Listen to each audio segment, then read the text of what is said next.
Voici donc un jugement qui a provoqué illico l'indignation des policiers de Seine-Saint-Denis et même l'étonnement du ministre de l'Intérieur. Le tribunal de Bobigny a en effet condamné cet après-midi à de la prison ferme 7 policiers accusés d'avoir fait un faux procès-verbal pour couvrir un collègue, Florence Tintignac.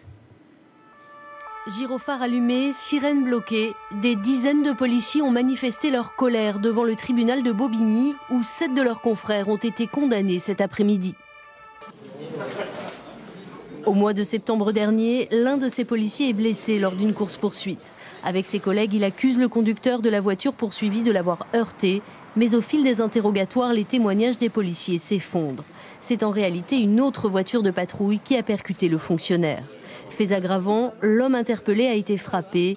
Les 7 policiers ont été condamnés de 6 mois à 1 an de prison ferme, des peines bien supérieures à celles requises. À la barre, les policiers ont reconnu s'être concertés pour établir un faux procès-verbal. Les syndicats de police parlent de condamnation disproportionnée. On a une sanction prononcée par le tribunal de grande instance de Bobigny qui est même supérieure aux réquisitions d'un procureur de la République qui n'avait pas hésité à l'audience il y a plus d'1 mois à nous comparer, nous, police nationale française, à la Gestapo. Comment voulez-vous que les policiers réagissent? Pour moi, il faut nourrir la vindicte des cités, c'est-à-dire d'un côté, on libère des gens qui font du trafic de cocaïne et de l'autre côté, on condamne des policiers dans l'exercice de leurs fonctions et pour certains qui sont totalement innocents. À l'origine de la colère des policiers, leurs conditions d'intervention en Seine-Saint-Denis. Le fonctionnaire de police est un être humain qui peut aussi un jour avoir peur et se tromper dans ses décisions qui doivent être prises tout de suite dans l'urgence. Donc je pense que ça n'a pas été pris en considération, que les fonctionnaires sont aussi un petit peu usés sur le 93 et ils en ont peut-être marre aussi d'être toujours pris en pâture par plein de gens. Le tribunal est allé au-delà des réquisitions. Le parquet va faire appel. Surpris par ce jugement, le préfet de Seine-Saint-Denis, Christian Lambert, est venu ce soir en personne au tribunal rencontrer les policiers mécontents. Nous sommes surpris parce que ce n'est pas la jurisprudence habituelle de ce tribunal. Les policiers n'ont jamais été condamnés quant à présent. Et je dois vous dire qu'on a quand même de nombreux multi-réitérants sur ce département. Pour calmer le jeu, le parquet de Bobigny a fait appel de ces condamnations cet après-midi. Et en direct de Bobigny, on retrouve Dorothée Oliéric. Bonsoir Dorothée. Alors est-ce que la manifestation est toujours en cours ?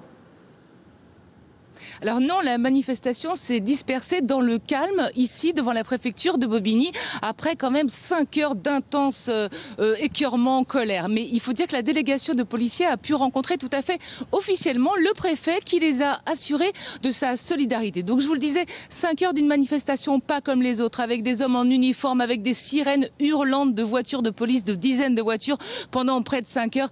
Et une manifestation néanmoins très spontanée. Les policiers ont insisté, nous disant que Radio Police avait bien fonctionné, mais aussi Facebook, Twitter, pour appeler leurs collègues de Seine-Saint-Denis, bien sûr, mais aussi des Yvelines ou encore de Paris. Alors, bien sûr, tous ces policiers ont un devoir de réserve, ils en sont très conscients, mais ce devoir de réserve a volé en éclats devant une colère. Ils ont le sentiment qu'il y a une justice à 2 vitesses et que eux, les policiers, font les frais en fait d'un bras de fer entre la justice et la police. Une jeune policière me disait, on brasse du vent et on n'est même pas respecté.